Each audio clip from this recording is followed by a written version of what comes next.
صحافیوں کے ساتھ اظہار محبت کے لیے پورے دنیا میں صحافت کا عالمی دن منایا جا رہا ہے۔ مزید تفصیلات جانتے ہیں اپنے نمائندہ وسیم خان درانی سے۔ جی وسیم، آگاہ کیجیے گا۔ آج بالکل آج یوم صحافت ہے اور صحافت کا جو ہے وہ عالمی دن منایا جا رہا ہے۔ اس کے ساتھ ساتھ جو صحافی برادری ہے اس کے ساتھ اظہار یکجہتی کی جا رہی ہے۔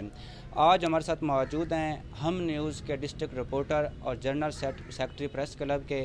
ہم ان سے جاننے کی کوشش کریں گے کہ وہ آج صحافت کا جو عالمی دن ہے اس کے حوالے سے کیا کہیں گے۔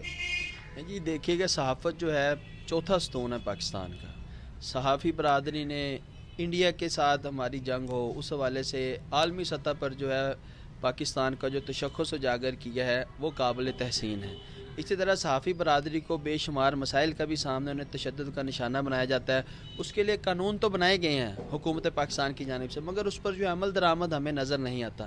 ہم حکومت سے یہی مطالبہ کریں گے کہ صحافی جو ہے دن رات جو ہے پاکستان کے لیے کام کرتے ہیں، مثبت امیج اجاگر کرنے کے لیے وہ جو کام کر رہے ہیں، مگر جب ان پر تشدد کیا جاتا ہے تو اس کو قانون کو جو اس کے مطابق جو ہے جو ان پہ اوپر تشدد کرتا ہے یا جو کارروائی ہوتی ہے تو جو لوگ تشدد کرتے ہیں ان کے خلاف جو ہے سٹرکٹ ایکشن لینا چاہیے۔ قانون بنایا گیا ہے مگر اس پر عمل درآمد نہیں ہو رہا۔ حکومت کو چاہیے کہ اس قانون پر عمل درآمد کرے تاکہ صحافی جو ہے آسانی سے جو ہے اپنے جو ہے پاکستان کے معاملات کو اور دیگر لوکل جو معاملات ہوتے ہیں انہیں بہتر طریقے سے اجاگر کر سکیں۔